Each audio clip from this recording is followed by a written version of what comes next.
दरम्यान JD Vance यांनी सहकुटुंब पंतप्रधान मोदींची भेट घेतली। व्हान्स यांच्या पत्नी आणि 3 मुलं देखील मोदींना भेटली। मोदींनी व्हान्स यांच्या मुलांबरोबर गप्पाही मारल्या, त्यांच्याबरोबर खेळले देखील।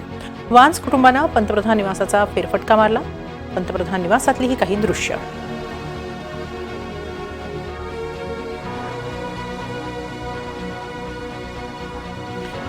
याबाबत अधिक माहिती घेऊया आमचे प्रतिनिधी रामराजे शिंदे यांच्याकडून। रामराजे, अमेरिकेचे उपाध्यक्ष जेडी व्हान्स हे भारत भेटीवर आलेले आहेत। पंतप्रधानांची त्यांनी भेट घेतली आहे, काय खास अधिक माहिती आहे? बिलकुल, जे व्हिज्युअल समोर आलेत, फोटो समोर आलेत, व्हिडिओ समोर आलेत, भारत जो नारा देतो वसुधैव कुटुंबकम, म्हणजे की संपूर्ण विश्व जे आहे ते कुटुंब आहे आणि त्याचाच परिचय देणारे हे व्हिज्युअल आहेत। कारण यामध्ये जे कुटुंब आहे, जेडी व्हान्स यांचं कुटुंब भेटलेलं आहे। त्यांच्या पत्नी उषा व्हान्स ज्या आहेत त्या मूळ भारतीय वंशाच्या आहेत आणि हा कौटुंबिक सोहळा असल्याचं, कौटुंबिक कार्यक्रम असल्याचं सारखीच ही भेट होती आणि या भेटीमधून अनेक मुद्दे जे आहेत ते सुद्धा, त्यावर सुद्धा करार होणार आहेत आणि त्याच्यावर चर्चा झाल्याची माहिती मिळते।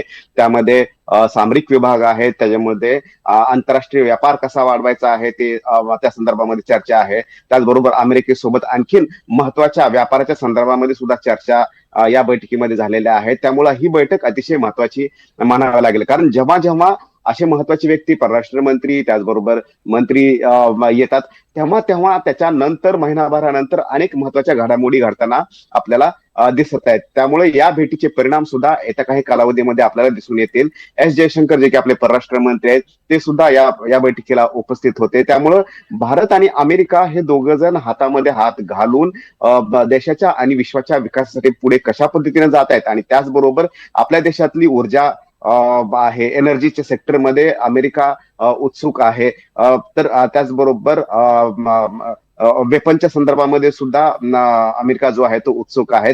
तर त्यासाठी भारत ही एक मोठी बाजारपेठ आहे, मार्केट आहे आणि त्या दृष्टीनं ही आजची भेट जी आहे ती महत्वाची मानली जाते। धन्यवाद राम, आपण दिलेल्या सविस्तर माहितीबद्दल।